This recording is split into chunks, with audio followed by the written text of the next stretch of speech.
Имаше една широка къща с красива градина, в която живееше момче на име Омар със своето прекрасно семейство. Един ден Омар гледаше нов филм и видя костенурка във филма, която го направи щастлив и радостен. Хрумна му идеята да отиде при майка си и да я помоли да му купи една, но майка му каза, че костенурката ще бъде отговорност. Тя му каза: „Ако ти я купя, трябва да се грижиш за нея и не можеш да я оставиш без грижа.“ Омар седна и дълго мисли за думите на майка си, но в крайна сметка взе решение след много време.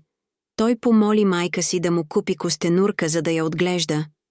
Отиде в интернет, за да научи за костенурките и как да се грижи за тях.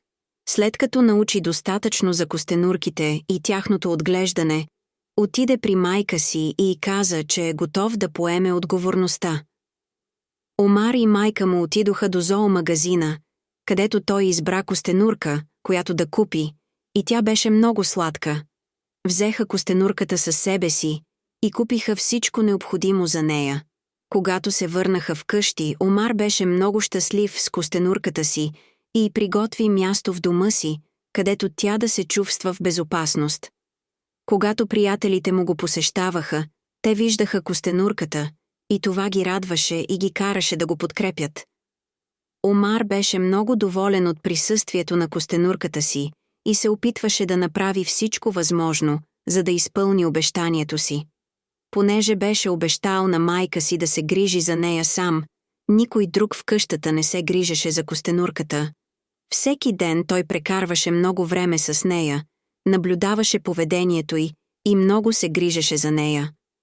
Но когато започнаха изпитите, Омар забрави, че костенурката е негова отговорност и спря да прави всичко, което беше обещал на майка си. Майка му забеляза, че напълно е пренебрегнал костенурката и реши да я вземе, за да се грижи за нея и да не му я върне никога. В този момент майка му беше разстроена от него, но изчака докато той свърши изпитите си, за да поговори с него. Когато наистина взе почивката си, тя му съобщи решението си, че ще я върне в магазина, за да се грижи някой друг за нея. Омар седна натъжен, а майка му реши да отиде да поговори с него и му каза, че иска да обсъдят нещо. Омар й каза, че е натъжен, защото тя го наказва, въпреки че е бил зает с изпитите си. Майка му каза: „Не се опитвах да те наказвам, но трябва да поемеш отговорността за действията си. Трябва да разбереш, че щом поемеш отговорност, трябва да се грижиш за нея, защото тя няма да те чака докато се върнеш.“ Също така му каза, че трябва винаги да подрежда времето и приоритетите си, за да може да спази всяко обещание, което даде. Омар разбра думите на майка си и се извини, като каза, че не е искал да я пренебрегне. Той се съгласи с майка си да не дава обещания, освен ако не е сигурен, че може да ги изпълни. И ако даде обещание, трябва да го спази.